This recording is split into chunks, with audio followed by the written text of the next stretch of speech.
Hello everybody, I'm Mango Thunderslice, and today's the day we've all been waiting for, the return of Space Panther to the video. Hello. As well as Isla Spring is here with us, who just woke up from her nap. And today we are going to be talking about vaccines and whether or not they're actually worth it, and looking into the data that's actually put out by the CDC and the National Institute of Health, and the data that is available. Of course, you know, we have our narrative about vaccines that we're told in the media, and very much ostracized if you question anything about vaccine safety, and you're kind of browbeaten and just told to accept the narrative. But, you know, especially with Isla being born, you know, this is kind of becoming more and more important and pertinent to our lives. And so, you know, it's something we've been taking a closer look at lately. And this is something Space Panther's done a lot of research on in the past. Yes. And, yeah, basically thought she was excited to join today and share some of her perspective and knowledge as we go over some of the information that we found regarding vaccines and some of the news headlines that are in the news today. Yeah. Oh, I was just going to say before we get into the actual numbers, I think that, you know, it's so easy to get caught up in all the rhetoric and all, you know, so many studies, and I think it can be helpful just to take a step back and simplify things. And the whole point of the vaccination schedule or vaccinations is to improve health. But when you really think about what's in a vaccination, you have either a live or a dead virus, or a bacteria in some cases, but usually it's a virus. Then you have some sort of metal, mercury is in the flu shot, or aluminum, formaldehyde, MSG, eggs. Viruses are cultivated in eggs. So you basically have heavy metals, a bunch of preservatives, and live and dead viruses. And I guess when I think about how do we achieve optimal health for the individual and also the population, the idea of injecting viruses and preservatives directly into the bloodstream seems very counterintuitive of how to achieve health on both, you know, an individual level and also a public level. And it's intuitive because it is the case, and as Mango is going to explore, a lot of the information that we've been received about how it's so effective and safe is actually not true at all. So, should we get into it? Yes. So just, you know, the topic is kind of ascendant and resurgent right now because of the measles outbreak. Of course, one happens every once in a while, but this time it's in the Northwest, right? So, and of course, people are debating about the vaccine laws. In Oregon, they still allow the philosophical exemption. So if you have a religious or just a personal objection to the vaccine schedule, you can request a philosophical exemption. And of course, you know, this is one thing that people who support vaccination as a public health modality are always clamoring for the elimination of. They don't want philosophical exemptions because they want as many people vaccinated as possible. Beyond the philosophical exemption, there's the medical exemption. Like in California, that's the only one we have because they've already gotten rid of the philosophical exemption. And something too, you know, it's like that's even more complicated than it may seem, because in order to get a medical exemption, of course, you need a doctor to sign off on it. And the doctors, most doctors, pediatricians, get throwbacks from the pharmaceutical companies. You know, you give out 10,000 vaccines, you get a trip to Hawaii, or they do a lot of vacation packages, sometimes even vehicles, new cars. But the vaccine manufacturers have incentives for doctors to vaccinate, and so it's getting increasingly more difficult to even get medical exemptions. All right, there's the carrot and then there's the stick, because any doctor who were to come out publicly and question vaccines or suggest that they are not 100% all completely safe at all times, their career would be destroyed and they would be ostracized and you know, marginalized within their own field, if not, you know, had their license taken away altogether. And you do see that happening. Doctors who have, like Dr. Sears, for example, is probably one of the best known ones who's spoken out about some of the harmful effects of vaccines. He offers an alternative vaccine schedule. Again, it's not 100% no vaccines, but he's, you know, looks at maybe an alternative schedule. And I think right now he's lost his license to practice medicine. There's all sorts of lawsuits against him. I'm not sure all the details of what's going on, but he's one of the doctors who's come out publicly speaking against it, and the industry just tears you apart. They have so much influence. Yeah, and of course everybody's familiar with Dr. Andy Wakefield, the gastroenterologist who came out with his, you know, study questioning and questioning whether the MMR could have something to do with autism and suggesting further research, and that was enough to destroy his career. Suggesting further research. And it's interesting because the pro-vaxxers are always like, vaccine doesn't cause autism, it's because of one debunked study. Andrew Wakefield never actually even studied that. He was studying the effects of vaccines on the digestive system of children is what he was studying. He found a sort of correlation between autism and requested money for further study. He basically said we need to research this further, and the axe came down. He never even made the actual claim, and so that kind of makes you wonder, like, what's really going on? Like, what sort of scientist or researcher loses his license? I mean, it's actually, technically he lost his license for, like, they said it was ethical violations, and it's a little more complicated.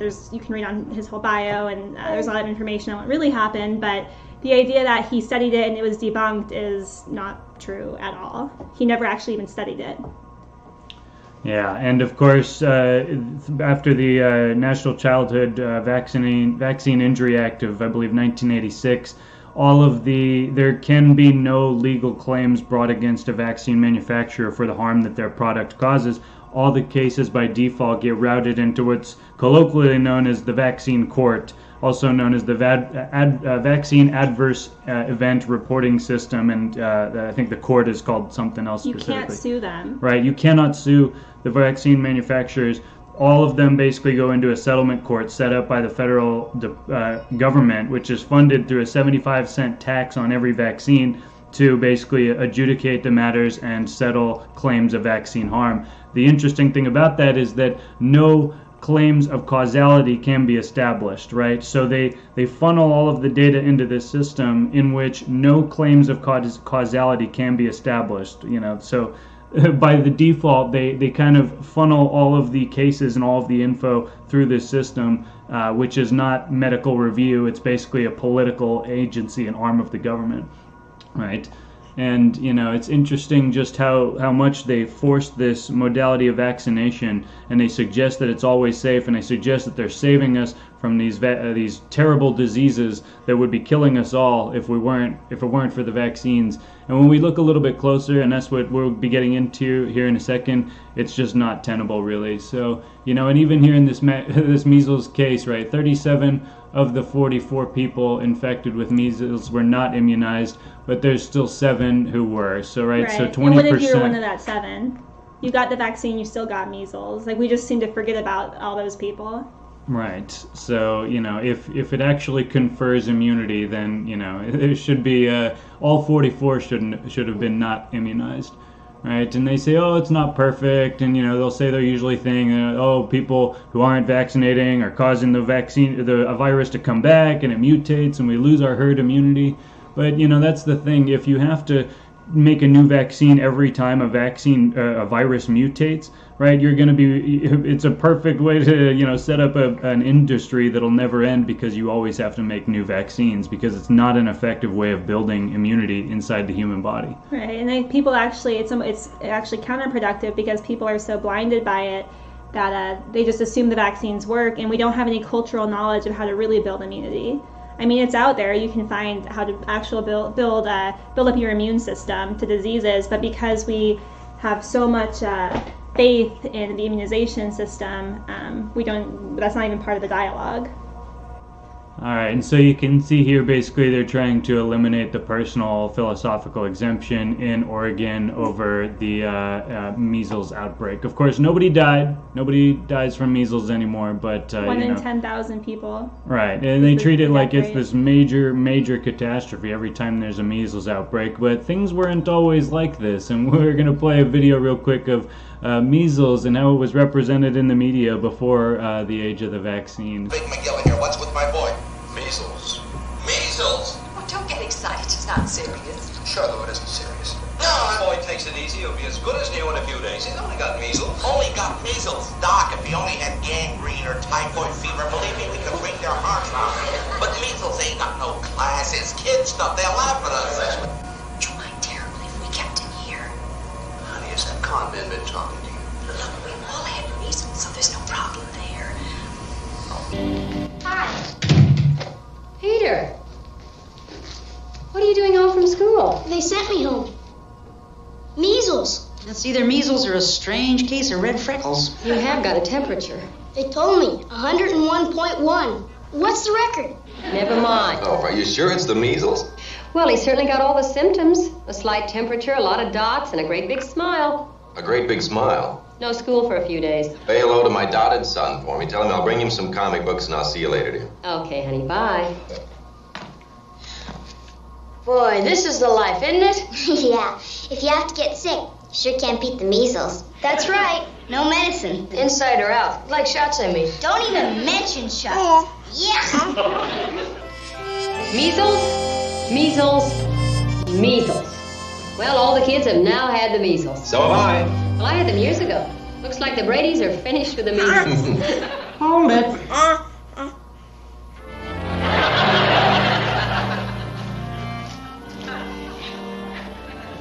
You're not through yet.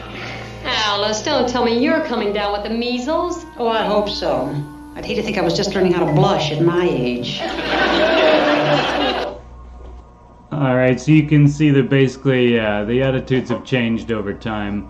And, you know, of course, we get into the data here of the disease declines before the vaccines were really introduced. You know, this is kind of a big claim within the vaccine skeptic community of looking at the mortality rate prior to the introduction of vaccines and seeing that that reduction of about 90 to 95% in mortality from these various diseases happened before the vaccines were rolled out, you know, indicating that, you know, they weren't as miraculous as they're held up to be. Right, some quotes up here. The decline in infectious diseases in developed countries had nothing to do with vaccinations, but with the decline in poverty and hunger. That was Dr. Buchwald, MD. Up to 90% of the total decline in the death rate of children between 1860 and 1965 because of whooping cough, scarlet fever, diphtheria, and measles occurred before the introduction of immunizations and antibiotics. So here's England and Wales of mortality of scarlet fever, diphtheria, whooping cough, and measles. And you can see that it dropped a lot, dropped precipitously ahead of the vaccines for reasons of, you know, better sanitation, better hygiene, better understanding of germs, and, you know, basically people just changing their habits culturally to acknowledge that, you know, germs are, you know, what cause illness, and you know, maybe you should wash your hands after you go to the bathroom. Well, and something else, just like the first quote talking about poverty and hunger, there's actually quite a few studies showing that vitamin A reduces the intensity and severity of measles. So, you know, it's something that's so easy and accessible today is to take, you know, a supplement or eat foods that are higher in vitamin A. Right, so there's nutritional components that determine how much a person is even going to suffer from the pathogen or the ailment. And as nutrition gets better, the potential for people to suffer from that ailment and even die from it goes down equally.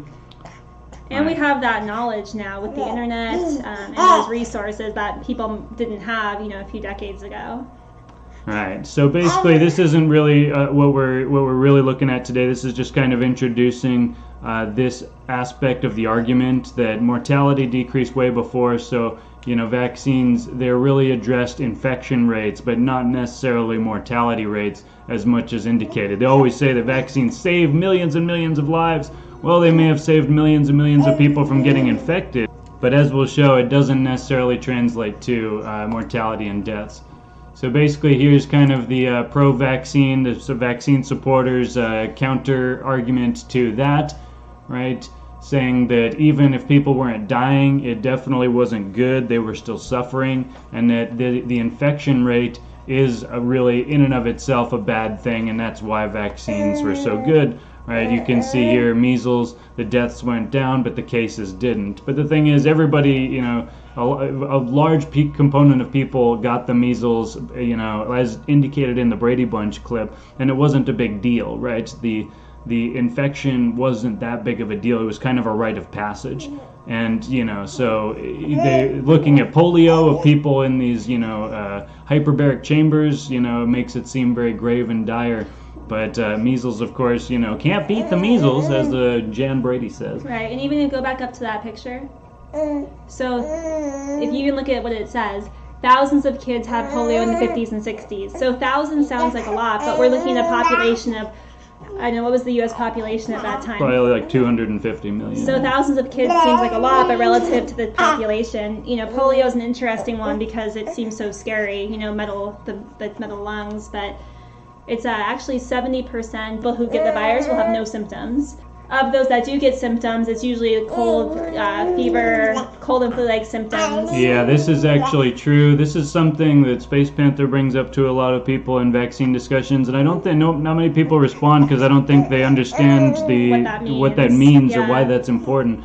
The vast majority of polio infections present no symptoms, again indicating that whether a person suffers from polio is due to other exogenous factors like nutrition. The point of all this is that the harm that the pro-vaccine supporters often tout about vaccines and how they've saved so many lives and how they saved so many people from all these terrible diseases that people were suffering from, well, in one sense they weren't as fatal as indicated. In another sense, they weren't actually that bad in the case of infection, and that there were other things that were causing people to suffer. And once we remediated those, as the graphs show, the deaths declined as well as people suffering. But of course that wouldn't show just on the infection rate, right?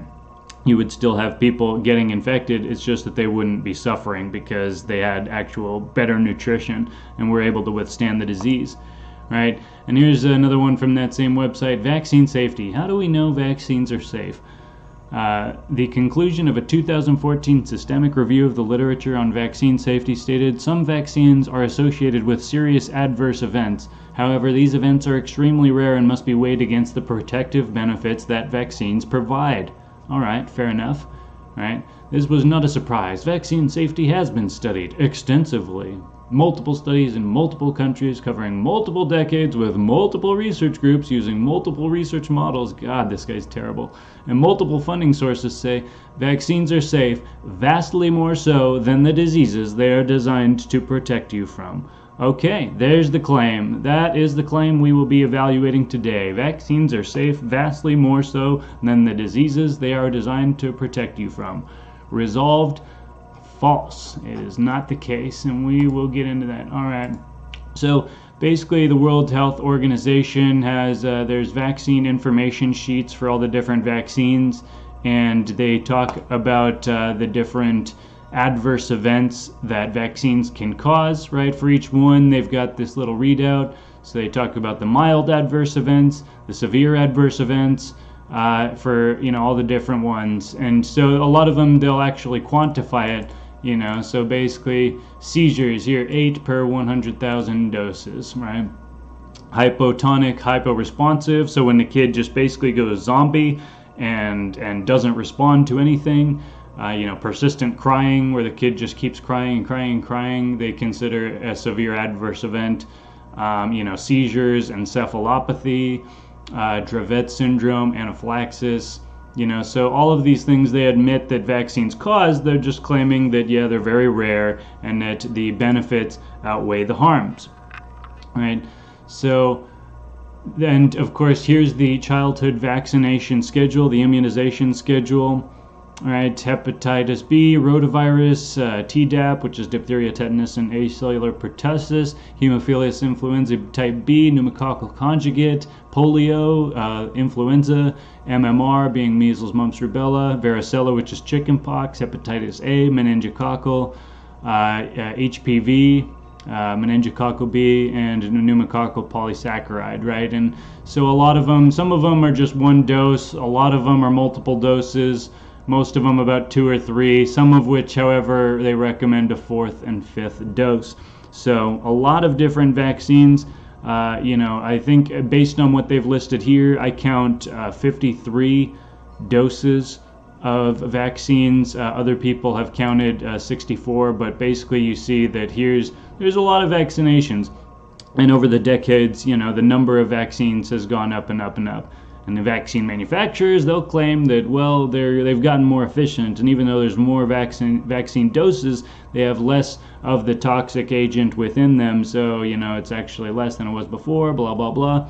But of course, it's not just the virus, there's all the additives. There's the adjuvants, the aluminum salts, the ethyl mercury, the aborted fetal tissue cells, the egg, and the soy, and a bunch of different things, right? And so when we're evaluating the safety of vaccines, it's not just about the virus and the vaccine itself, it's about what comes along, what's riding in that shot, and how harmful are those, right? And they don't like to admit that any of those things could be harmful, but the sheer number of data would indicate otherwise, right? So here we go. Let me take us to...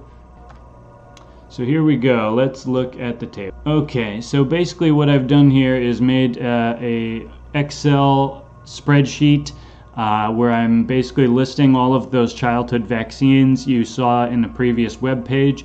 And so I've calculated a benefits table and a costs table, and basically listed out all the different vaccines and the pathogens. And in this table we're looking at the actual infection rate of each of these pathogens before the vaccine was introduced. Of course, all of these vaccines were invented and introduced at different times, but I just basically took the mortality rate pre-vaccination in that immediate time period. And then we have the infection rate currently, right, which of course is in the age of vaccination and is influenced by that. And then we have the mortality rate, which is the current mortality rate, not the old mortality rate, or some of these, the mortality rate was taken from the past. But basically, so we're using this data to calculate a risk rate for mortality. In this mortality rate, I've also included serious chronic defects, such as brain damage from measles. I consider that to be, I'm trying to consider apples to apples here. I'm not just going to be comparing vaccine deaths to disease deaths, but the main, serious adverse event from any of these diseases is death, right? Of course, there's the suffering from the disease, but the main thing that I'm counting here is death. But I also count, encephalopathy and brain damage from measles to be, included in mortality. So just to include apples to apples, brain damage from a vaccine is bad, and brain damage from the measles virus is bad. Right, I double check these numbers. I've got sources for all these numbers over here on the right. I'm going to be uploading this document to Google Sheets, and I will be sharing the link. So if anybody wants to take a look at this, see the numbers, check them out, try and poke holes in it, I welcome you to. This is I'm going to be kind of releasing this as just kind of a casual public resource, because this is very interesting information to me as a parent, knowing what the actual benefit is, as in what is the risk of disease in the absence of vaccines versus what is the actual quantifiable cost or risk of the vaccines. What am I actually gambling on? If there's a potential to harm my child, what is the risk, and is that risk worth taking, right? So basically, yeah, we have also the doses, the number of doses. So yes, so the risk rate pre-vax, and then, all right, so in the cost side, this is basically the adverse events of the vaccines, and so we'll be comparing these. All right, so basically what I have found is that the risk rate of these diseases prior to the vaccines coming out, basically the chance of dying from any of these diseases, any one of them, was 1.5%. which is essentially 1,520 individuals out of every 100,000, right? The infection rate, the chance of getting any one of these diseases before the vaccines was high. It was 51% by my calculations. The current infection rate is 0.0009, so that's like 1 in 10,000 of getting any of these, right? And the mortality rate, if you were to get all of these diseases, you would have a very high chance of dying, right? But of course, the chance of getting all of those diseases is astronomically insignificant, right? So we take that the infection rate pre-vax times the mortality rate to get the risk rate pre-vax. 1.5% is the chance of dying from any of these diseases before the vaccines were introduced. And if you look a little closer, you'll find that virtually, so 15-20 people out of every 100,000 got any of these diseases. Of that, 1,500 of the 1,520 was diphtheria, right? Those were the deaths from diphtheria. Diphtheria, of all of these diseases, diphtheria is the only one that even registers as statistically significant in any meaningful way. After that, the only other one is the flu, influenza, which has killed millions of people in the past. I've had people in my family tree who died during the 1918 Spanish flu. It was bad news. But of course, different nutrition as well as the vaccines, different hygiene creates the wide disparity in what we see today and what we saw back then, right? So basically 1,514 and a half out of 1,520, right? That's basically diphtheria and the flu. After that, Haemophilus influenza type B is 3 out of 100,000. After that, we're talking about fractions of a person out of 100,000. So basically statistically insignificant. If you're afraid of that happening, it's like being afraid of an asteroid coming right down on your house, and it's just not something that's statistically, it's like being afraid of getting struck by lightning 7 times in a single day. It's just not going to happen. All right. And keep in mind, again, we're talking about the risk rate pre-vaccination, okay? So 1.5%, which is, it's not something to joke about, 1.5%, extrapolated over millions of people. 1 million people, 1.5% die. That's, 15,000 people would be killed. In the case of 100,000 people, it's 1,520. So still, it's bad news. And what the data also shows, what I did also here is calculate the improvement rate. So the current infection rate over the, the previous infection rate over the current infection rate, to see what exactly the ratio is, how much proportionally the infection rate declined since the introduction of the vaccine. And what you'll find is, yes, absolutely, the data show that vaccines are 100% effective at reducing the infection rate for which they have been rolled out for, right? Even though the mortality rate declined by 90 to 95% before the vaccines were introduced, once they were in fact introduced, yes, they were very effective at addressing the infection rate and reducing it to near zero levels. Right. So the data show, number one, that yes, vaccines are effective at reducing the infection rate of the things that they're supposed to address. But the data also show that the infection or the risk rate, even before the vaccines, was not super high. It was a mortality rate of 1.5%, equating to 1,520 people out of every 100,000. Right? And of course, the risk rate today is exponentially smaller. We're talking about 0.0008% of getting any of these diseases and dying from them today, right? Which equates to 0.77 persons out of 100,000. So you have literally less than a 1 out of 100,000 chance of dying from any of these diseases today. So when they say that you need vaccines or else your child's going to die, we can say unequivocally that is fear-mongering bullshit and has no basis in the data whatsoever. Moving on to the cost side and the risk of serious adverse event from the childhood vaccine table, right? We find, and keep in mind, this is all information from the CDC, and the World Health Organization on the vaccine safety information sheets. This is what they themselves admit. The World Health Organization and the CDC and the vaccine manufacturers, this is what they admit the vaccines can cause.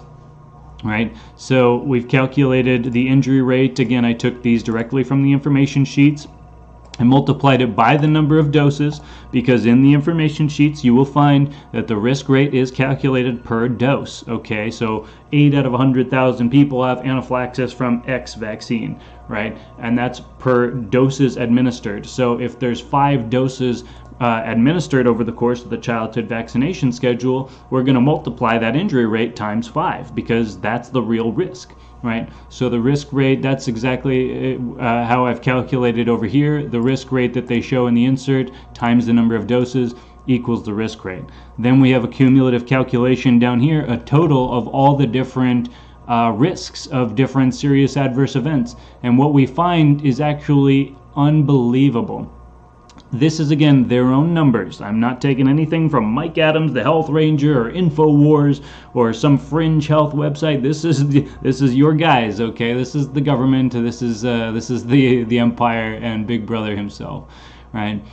Okay, and we find 22% is the risk rate for serious adverse events from the childhood vaccination table, cumulatively. Not 22% from every vaccine, but 22% out of all children who are given the full vaccination schedule are expected to have a serious adverse event as shown by their own data that are in the information sheets. Okay, 22%. And what's amazing is of that 22%, we find that the HPV vaccine, and of that 22%, we find that 13.8% is the rotavirus vaccine, and the remaining and 5.8% is the human papillomavirus, the HPV vaccine. Right? You take out those two vaccines and the total risk cumulatively of the rest of the vaccination schedule is just 2.3%, which is still a very high number for serious adverse events. Right? So this is incredible, right? 13.8% of people who receive the rotavirus vaccine are expected to have a serious adverse event, and 6% of people who get the HPV vaccine, and all the others still 2.3%, which, as you might remember, is higher than the 1.5% we had as the total mortality rate for all of the diseases for which the vaccines were devised, right? So that is amazing. And so to drive this point home of just how crazy that is, let's go to basically the rotavirus and HPV information sheet, and I'll show you exactly what we're dealing with here. Okay, so here is the information sheet for the HPV vaccine, right? It gives a little description. It goes by the name Gardasil or Cervarix. Post-licensure surveillance data concerning the safety profiles for each of the HPV vaccine brands have detected no serious safety issues to date, except rare reports of anaphylaxis.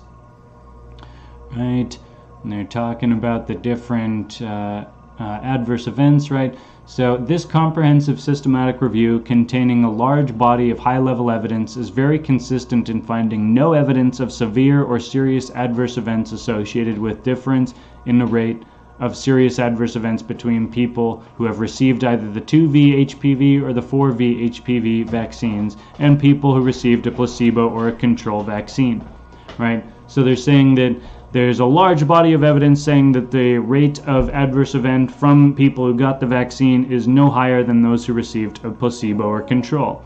Okay, fair enough. Let's examine that a little bit more closely. Okay, so here's the actual table where they're showing the data that they're referencing above, right? The serious adverse event rate for the vaccine versus the control. Okay, and they'll say, oh, look, the numbers are the same, or, you know, the control is higher, right?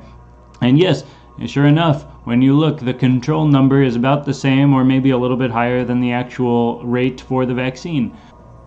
So we look at the actual numbers, and, you know, looking past the fact that the vaccine and the control are of similar values, right? These values are actually very high for the control as well as the vaccine. So 858 for every 100,000, and here the control is 935 for 100,000, right? And, you know, here's basically 1,836 for the vaccine versus 1,876. That's 2%, right? And this is what's interesting also is that it just says serious adverse events. It doesn't say what they are. It doesn't break them down and say what these and what's funny, again, up at the top it says, oh yeah, there are no adverse events from the vaccine. Then you come down here and you see numbers like this. Look at this one, 11,676 per 100,000. Oh, and they say, oh, it's fine because 11,595.7 out of 100,000 in the control group had serious adverse events. What sort of control group do you have where 11.5% of people involved are having serious adverse events? That's not a control. What are you giving them? But then we look, is that they're giving them a control vaccine. So their control is not a control at all. They're giving 2 poisonous agents to their subjects, and they're saying, look, it's safe because this poison is no worse than the other poison. So there's all these values, and a lot of them are all over the place. You know, basically, you see the 2,000, 11,000, 1,200, 4,680, you know, here's 8,201, and then you get down here, and it's like almost not even believable. 29,372 versus 30,069 out of 100,000 for the control. Like, seriously, what kind of control group do you think that this is? What sort of science are you doing where your control group has 30% serious adverse injury rate of medically significant conditions, right? And again, that's a nebulous term. What does that even mean, right? There's people who are getting multiple sclerosis from it, and they're saying there's no vaccine, there's no serious rate of injury because it's no higher than the control group. This is insane. They're giving people poison and comparing it to another poison. They're comparing a vaccine against a control vaccine. That's not a control. So that's how they get off saying at the top that there's no rate of injury when we can clearly see there's a rate of injury. They're just masking it by comparing it to a control group, which is equally poisonous. And we go to the rotavirus, and it is basically the same thing, right? Post-licensure surveillance data. You know, oh yeah, there's no serious safety issues to date except rare reports of intussusception. Intussusception is a process in which the segment of intestine invaginates into the adjoining intestinal lumen, causing bowel obstruction. Here, deaths were reported in nearly every study, and there was no significant difference in the number of deaths between infants given rotavirus vaccines or placebo. Right? Yeah, because a real placebo just kills the patient, right? That makes sense. Okay.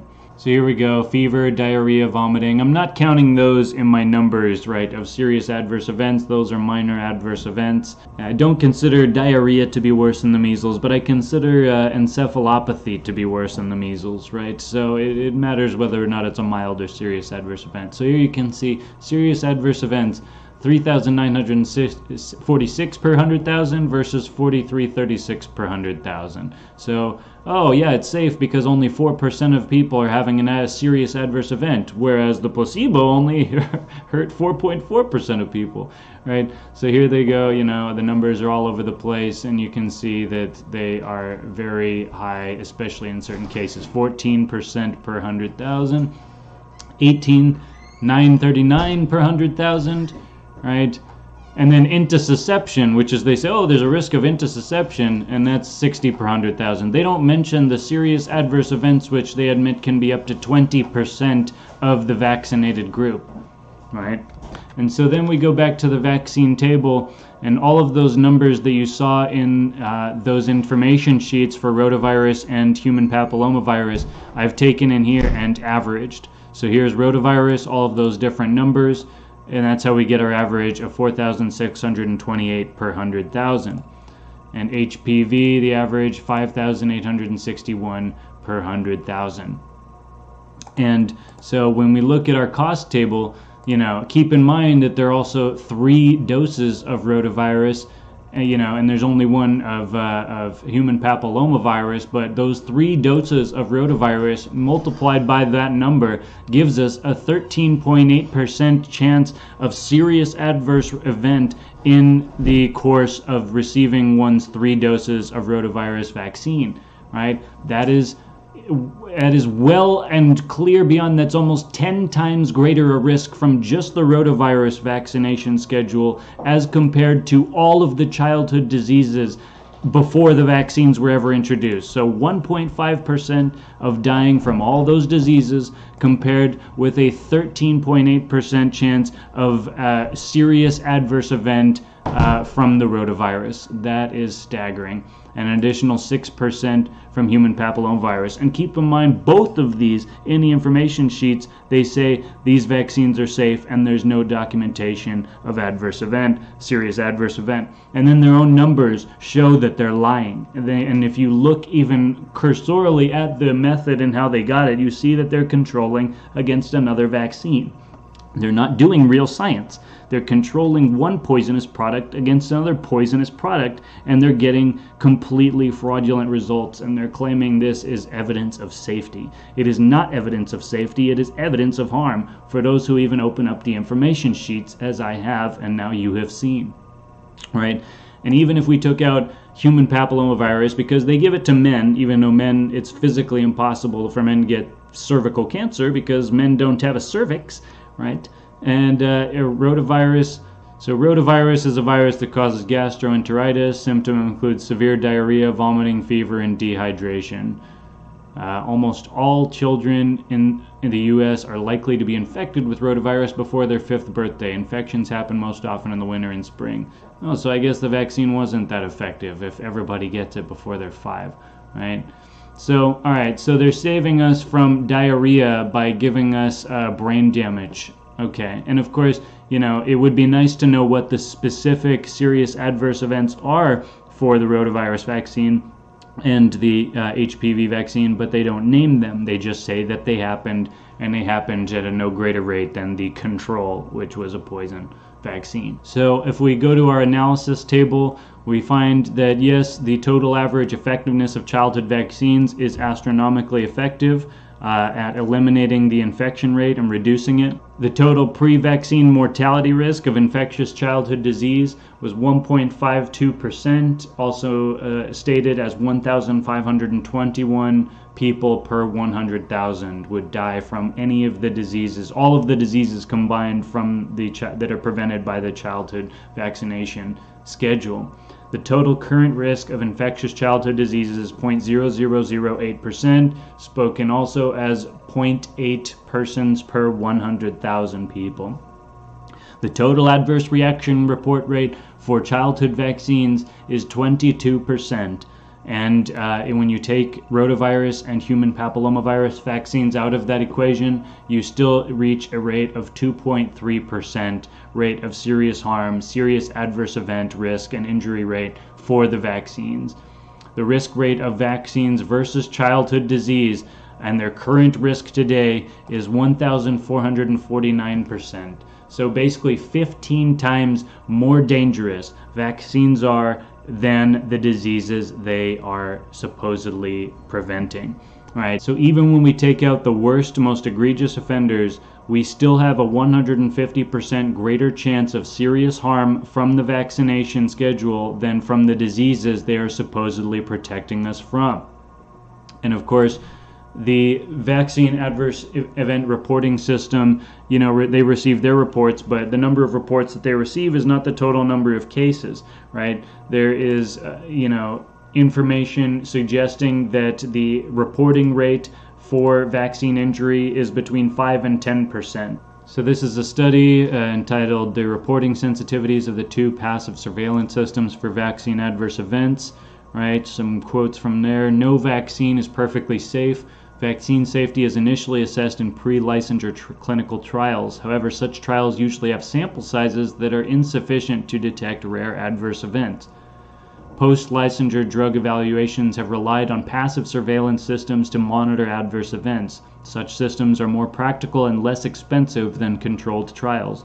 However, their data are usually inadequate to determine causality.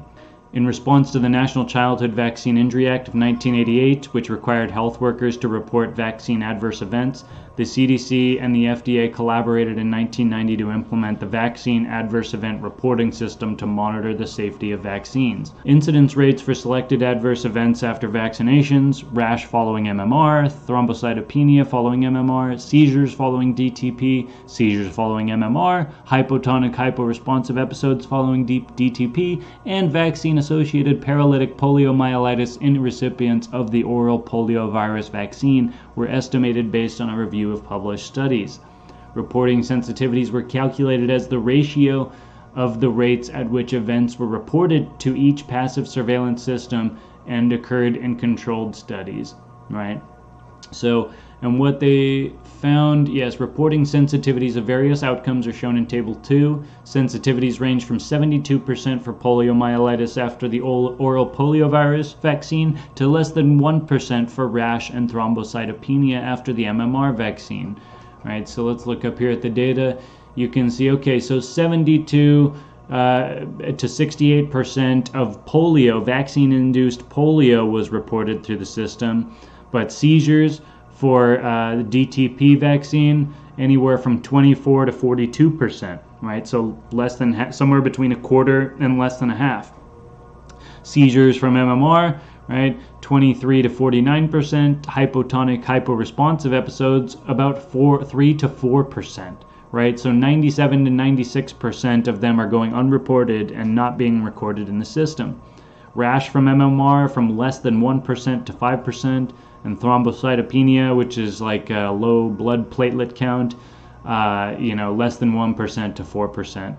So we're seeing, and with a lot of these, especially the less readily identifiable as a vaccine injury, right, the more likely they are to go unreported by the VAERS system.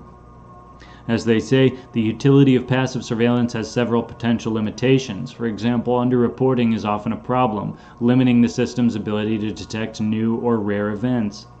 In our study, reporting sensitivities for adverse events surveillance in the United States varied widely, ranging from 72% for vaccine-associated poliomyelitis to less than 1% for acute thrombocytopenia purpura following the MMR vaccine and hypotonic hyporesponsive episodes following the DTP vaccine.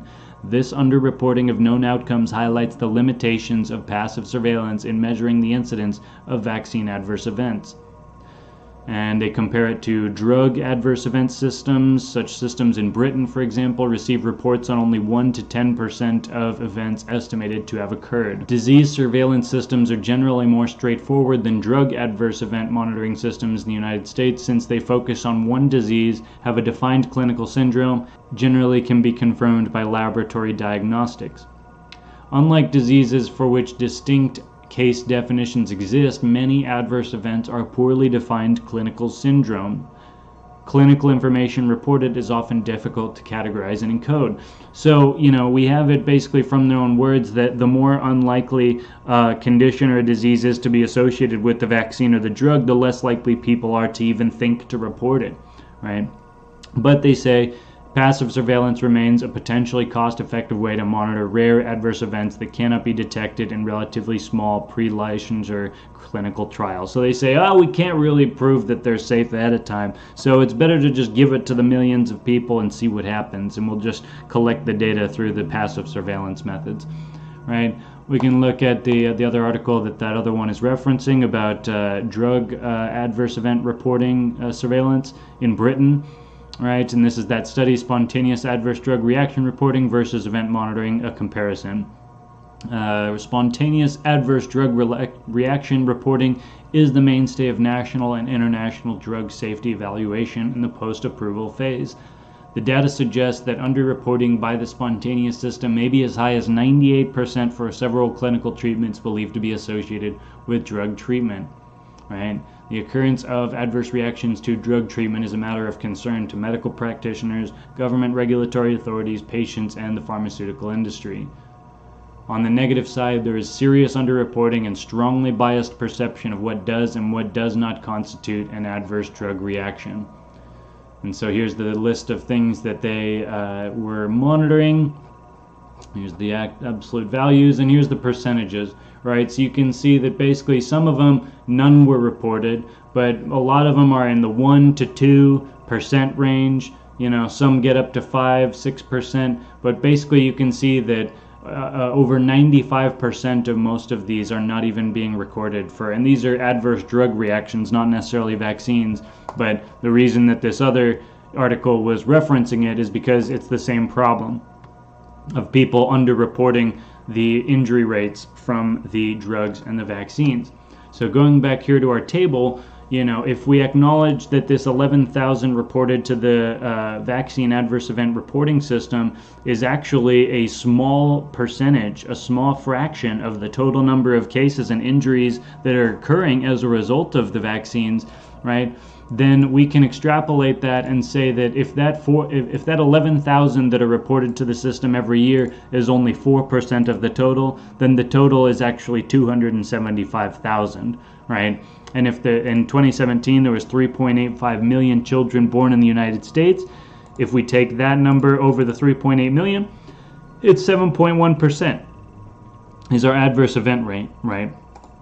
And we can play around with this number a little bit, like 5%. If that's the reporting rate, right, then the estimated adverse event rate is 5.7%, right? If it's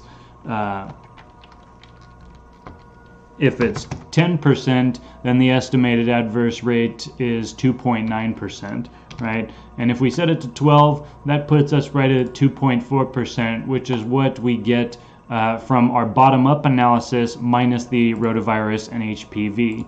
So, basically, if we set aside the super high number, right, of the 22%, we look at the 2.3 and we line that up, right? If our reporting rate for adverse events is 12%, then we can see that this number of about 100,000 adverse events per year is somewhere in the ballpark of what we're talking about. So they want to say that we are bad parents for questioning the modality of vaccines and asking questions about what they're actually protecting us from. And this is why they want to ostracize us and other parents so badly, is because they, behind their marketing charade, they know what these numbers are. And they know that basically they're trying to protect us from a boogeyman whose terror is being magnified, right? You look at an ant under a magnifying glass and it looks like a monster, right? That's how the media works. They make you afraid of things that aren't really there to be afraid of. They want you to be afraid of measles, but they don't want you to be afraid of the vaccine. When we look at the data, we find that the vaccines are actually vastly more dangerous than the diseases are from which they're supposedly protecting us. And if we set this reporting rate to, 1.5%, 1.2%, then we get our estimated adverse event rate back up to the 22, which we calculate for the total risk of the vaccines. So that would be in the ballpark of 900,000 adverse events from vaccines every year. Right, that would be, it's crazy. 1 out of every 5 children in the United States are being harmed by vaccines, but those are not being reported because parents are being told that those reactions have nothing to do with the vaccines. And they use completely contrived studies by the pharmaceutical industry themselves to prove the otherwise. But as we saw with the tobacco industry, we can't actually rely on studies put forth by the industries that they are supposedly meant to regulate. Right, and the government is completely bought and paid for by the pharmaceutical agencies, right? So we can't expect their data and studies to be that much more reliable either. The CDC has proven itself to be completely corrupt. What I've demonstrated with this table is that even if we use the information that they themselves are giving to us, we can prove that the rate of risk from vaccines is much greater than the diseases that they're supposedly protecting us from.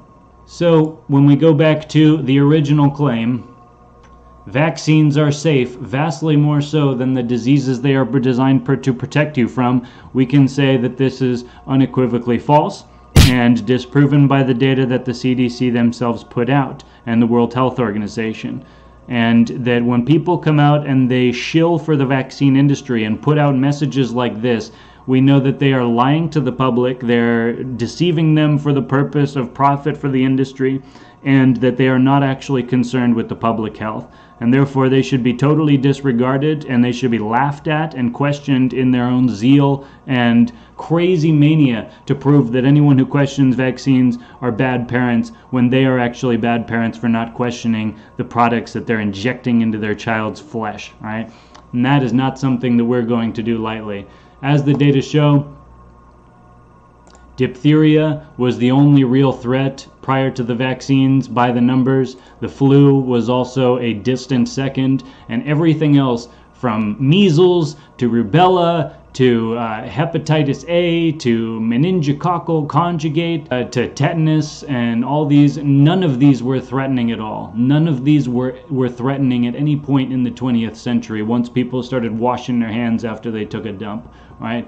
That's really what caused health to be better. And yes, vaccines are a useful modality, but as long as the industry isn't being compelled to actually make safe vaccines and to remove the harmful additives from their products, they will create a product that inevitably harms a certain percentage of people who take it. And when we, even if it's a small percentage, when we force by law millions and millions of children to take it, no matter what their medical context, we are guaranteeing that harm accrues. And we're basically sacrificing those children on the altar of Big Pharma, and that is a crime against humanity, and we will never stand for it. And we will fight till our last breath the type like Richard Pan here in California, right, who wants to eliminate the medical exemption. They already got rid of the philosophical exemption. They're trying to eliminate the medical exemption. They want to use the force of the state to make sure that every single child is vaccinated, even if there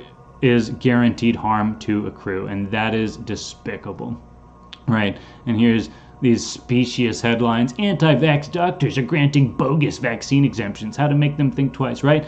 So they're always gung-ho about, oh, the doctor should decide whether it's abortions or vaccines, but then as soon as a doctor says, no, this child should not have a vaccine, because they have this or that medical condition which makes them hypersensitive to an allergic reaction or an adverse event, they say no. These politicians say they know more than the doctors, and thus they show how utterly just crazy they are, how maniacal with power they are, and think that they know everything for every single person in the nation, and they should be thrown out of office.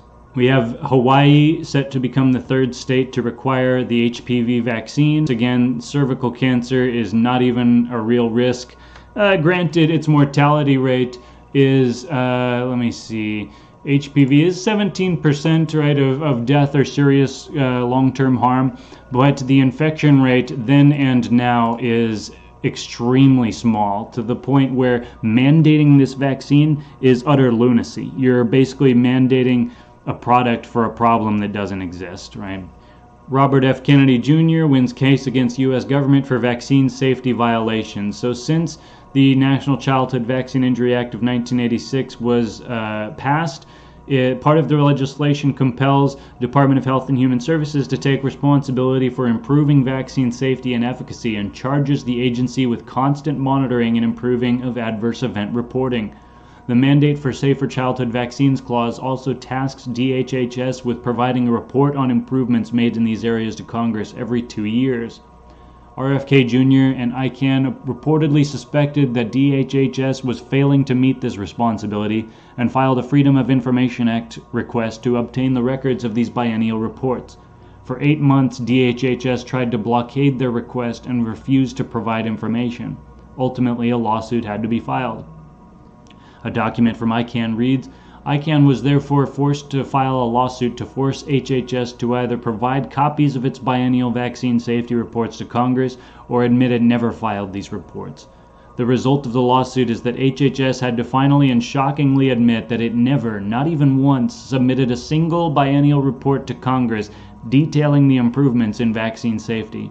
This speaks volumes to the seriousness by which vaccine safety is treated at HHS and heightens the concern that they do not have a clue as to the actual safety profile of the now 29 doses and growing of vaccines given by 1 year of age.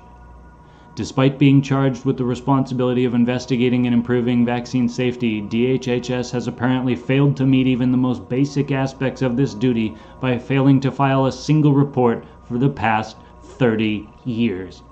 3 decades have passed since NVICA was put into place, and DHHS never so much as raised a finger towards vaccine safety, an issue which should be a top priority, especially given the fact that NVICA erases industry responsibility regarding vaccine injuries. So we have an industry who has been shielded from all criminal prosecution and civil lawsuits from people seeking damage claims, and have all of it basically shoveled into this government vaccine court where they settle the cases without attributing any causality, right? So just like any other entity, when they are removed from a position of potential retaliation, just like Hillary Clinton with her emails or any of the other deep state swamp creatures, as soon as a person is not at any risk of getting caught or having any consequences for their actions, they take much greater risks than they otherwise would. So the vaccine injury, the fact that they literally cannot be sued for any damage that they cause to anyone at any time, takes away any incentive they might have to actually improve vaccine safety, to find safer additives and adjuvants to put into the vaccines so that they don't cause any rate of adverse injury, right? It's not just the virus that's harming people. In fact, I don't think it's the virus at all, except in the case of vaccine-induced polio, right? We're talking about the additives and the adjuvants that are getting into the nervous system, they're getting into the brain, and they're completely messing up children whose immune systems have not even fully formed. And we're saying that anybody questions, they're saying that anybody who questions this, even an iota, is a crazy anti-vaxxer, conspiracy theorist, terrible parent. And I'm turning the tables and I'm showing that they are the authoritarian quacks who do not know what they are talking about and who are raving and ranting without a legs to stand on when you actually look at the data. Yes, you can look at any of the individual studies that the industry puts out, but when you look at the raw data, as I have shown you, the risk of vaccines is exponentially greater than the risk of the infectious diseases. And this is again the CDC, the ingredients of vaccines fact sheet.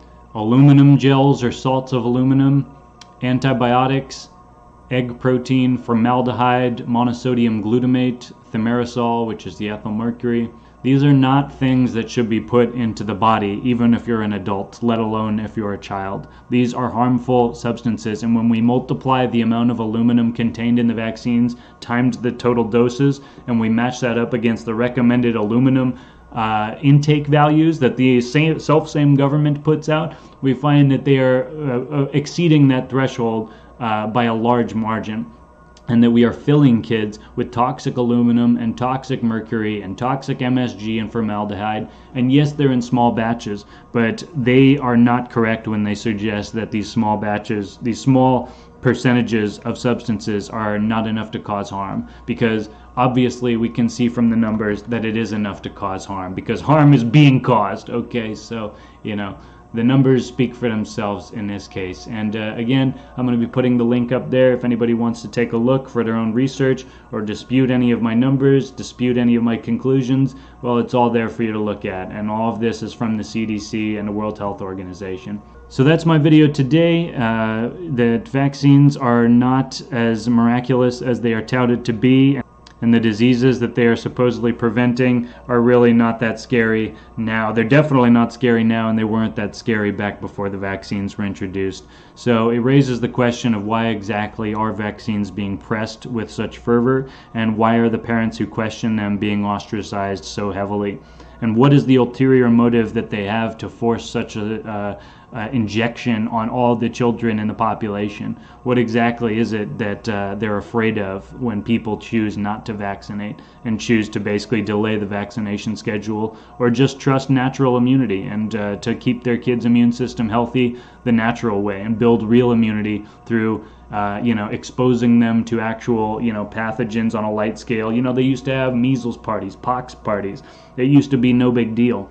Nobody died from it. Hardly anybody died from it. And as nutrition and medicine advances even beyond vaccines, then, we see that the mortality rate goes down even further, and the risk of these diseases is virtually negligible and nothing to worry about in any case at all. And thus, there is no reason to vaccinate at all. And so, I don't see any reason based on this data to go forward with the childhood vaccination schedule for Isla. And we are not putting her through the public school system in any case. Of course, they still mandate it for private schools and whatnot. They mandate everyone is vaccinated. But of course, thank God that there is still the medical exemption that is available. And so we will be pursuing that to keep Isla safe from the harm that this industry is causing to people in their blind hubris, in their their blanket statements, and their ignorance, posing as supreme medical knowledge, that they're actually harming hundreds of thousands of children, anywhere between 100,000 and 900,000 kids per year on average, based on the numbers that we can see right here. So that's my video today. Hope you all are having a great day, a great week, and we will see you next time. Cheers.